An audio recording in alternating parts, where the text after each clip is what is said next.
Hi everyone, the Deceptiwolf here, back from TfCon.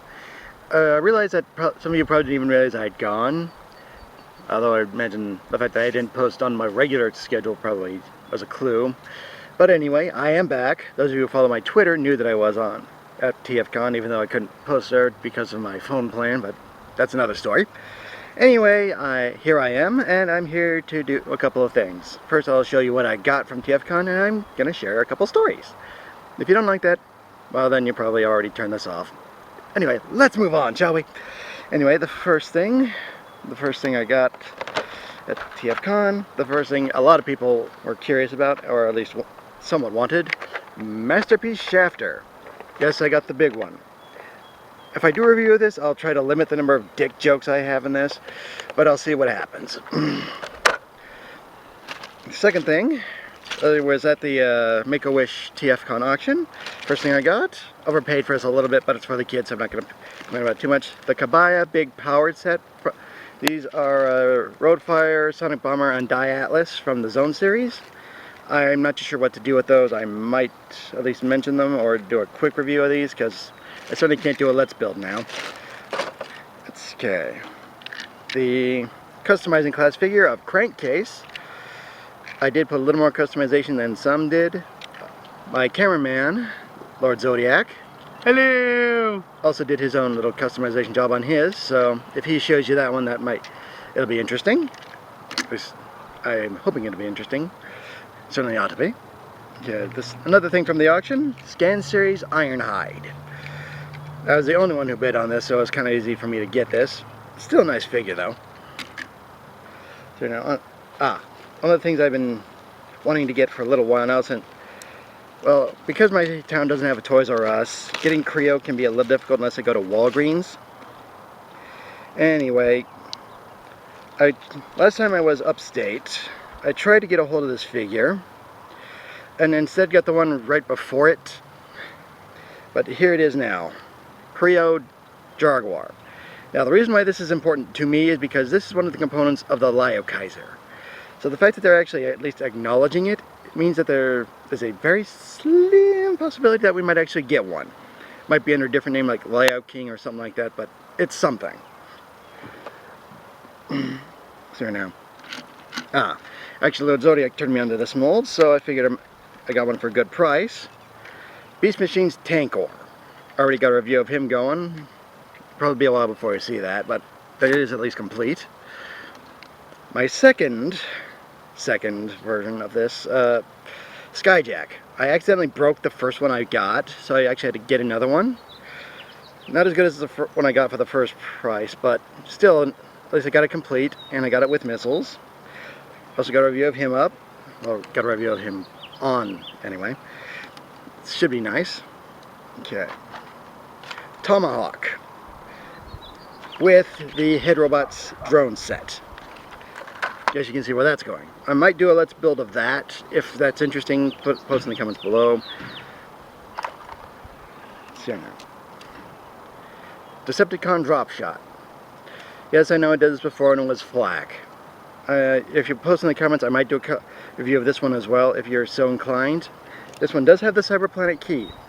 Funny thing is, actually a couple funny things, is that this is actually the second drop shot I got. The first one I got was only partially complete. The second one I got from a dealer named Jason. I got for a little bit more, but it had a lot more of the items with it. The important thing is that I said to him that I would mention him in my video. And since he left it on his shelf and never transformed it, that I would do so. So, Jason, if you happen to be watching, here you go, buddy.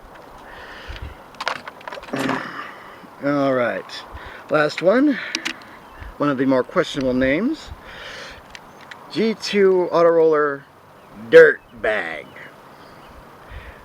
Yes, at least it isn't Slapper, which is yet another British derogatory term I can't really understand. Anyway, on to the more off-topic stuff.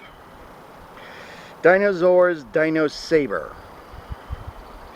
More of a curiosity. Certainly won't be collecting the whole line because this thing's already kind of stress fracturing, and I'm fairly certain this chrome is going to flake off eventually. And as for the last big thing, the Air Raiders Thunderclaw. Obviously this is from the Sunday buys. This is a very odd thing. Apparently it was a toy line in the 80s. Clearly didn't do very well, but it was made by Hasbro. So I might have to do a little more information on it. There is a little pamphlet as to what it had, at least as far as the product guide was. A little strange, but still it's something new. Anyway, on to the story time. Most of these stories happened while Lord Zodiac here had to go to bed because of his medication. I'll let him tell that particular story as to why. Anyway, the first story starts off at the auction night. Although, this thing, the Kabaya Big Powered, I had to do a little competing with. Everybody was going up to 35. Second went to 40, everybody, including me, dropped their hands. They put it back to 35. I kept my hand raised for 36.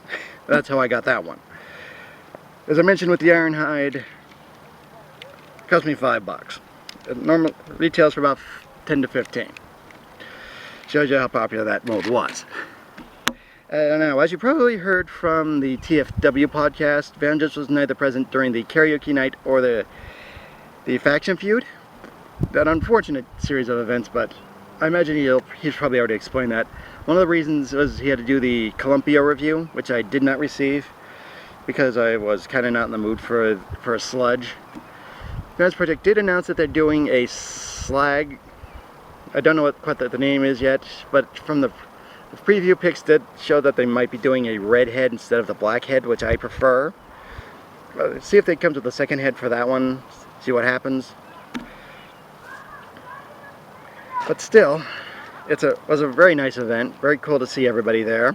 I got to meet several people I follow on Twitter, including GM Fan 101 and Proto Man, who do run the convention. Very nice to meet them.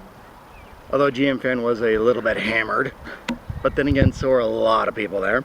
I also got to meet Pre-Order 66 members Krasis and Jacksack. Jacksack, oh wow. It was so great to meet him, especially when he got this picture from, I believe it was Joe, of a signed Henry Winkler picture. You should have seen his face light up when he saw that. He's basically said he was going to start a new collection of Henry Winkler merchandise because of this thing. Anyway, it was very nice meeting everyone. I got a nice haul here.